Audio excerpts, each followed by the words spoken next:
ഇന്ന് നമുക്ക് നല്ല ഹെൽത്തി ആയിട്ടുള്ളൊരു സ്നാക്ക് കണ്ടു നോക്കാം.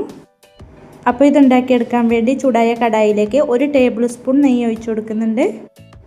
ഇനി ഇതിലേക്ക് പഴുത്ത 2 മീഡിയം സൈസിലുള്ള നേന്ത്രപ്പഴം ഇതുപോലെ ചെറുതായിട്ട് കട്ട് ചെയ്തതും കൂടെ ഇട്ട് കൊടുക്കുന്നുണ്ട്. കൂടെ 1/4 ടീസ്പൂൺ ഏലക്കാപ്പൊടിയും കൂടെ ചേർത്ത് കൊടുത്തിട്ട് മീഡിയം ഫ്ലെയിമിൽ നല്ലപോലെ ഒന്ന് വഴറ്റി കൊടുക്കാവുന്നതാണ്. ഇനി ഇതിലേക്ക് 250 കപ്പിന് 1/2 കപ്പ് ചിരവിയ തേങ്ങയും കൂടെ ചേർത്ത് കൊടുക്കാം. ഇതുപോലെ തേങ്ങയും കൂടെ ചേർത്ത് കൊടുത്തിട്ട് വീണ്ടും നല്ലപോലെ ഒന്ന് വഴറ്റിയെടുക്കണം. ഇതുപോലെ നന്നായിട്ട് വഴറ്റിയെടുത്തതിന് ശേഷം നമുക്ക് ഫ്ലെയിം അങ്ങ് ഓഫാക്കി കൊടുക്കാവുന്നതാണ്. ഇനി ഒരു പാത്രത്തിലേക്ക് 1/2 കപ്പ് ശർക്കര കൂടെ 1/4 കപ്പ് വെള്ളവും കൂടെ ഒഴിച്ചു കൊടുത്തിട്ട് മീഡിയം ഫ്ലെയിമിൽ നന്നായിട്ട് ഉരുക്കിയെടുക്കണം. ഇതുപോലെ ശർക്കരപ്പാനി റെഡിയായതിന് ശേഷം ഫ്ലെയിം അങ്ങ് ഓഫാക്കി കൊടുക്കാം. ഇനി ഒരു ബൗളിലേക്ക് 250 കപ്പിന് 3/4 കപ്പ് ഗോതമ്പ് പൊടി പിന്നെ 1/4 ടീസ്പൂൺ ഉപ്പും കൂടെ ചേർത്ത് കൊടുത്തിട്ട് നല്ലപോലെ ഒന്ന് മിക്സ് ചെയ്ത് കൊടുക്കണം.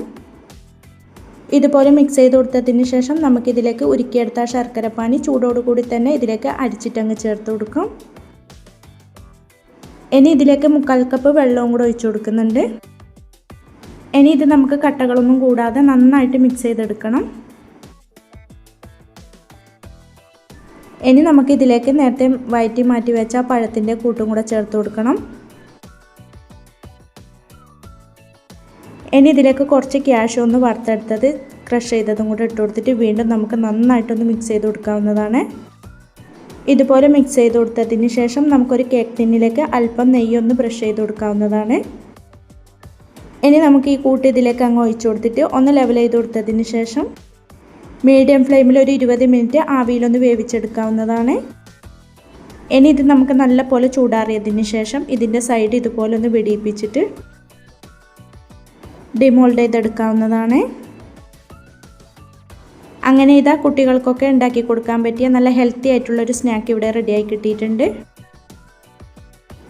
എല്ലാവരും ഇതുപോലെ ഒന്ന് ട്രൈ ചെയ്ത് നോക്കാനും ലൈക്ക് ചെയ്യാനും കമൻറ്റ് ചെയ്യാനും സബ്സ്ക്രൈബ് ചെയ്ത് സപ്പോർട്ട് ചെയ്യാനും മറക്കല്ലേ. Thank you for watching.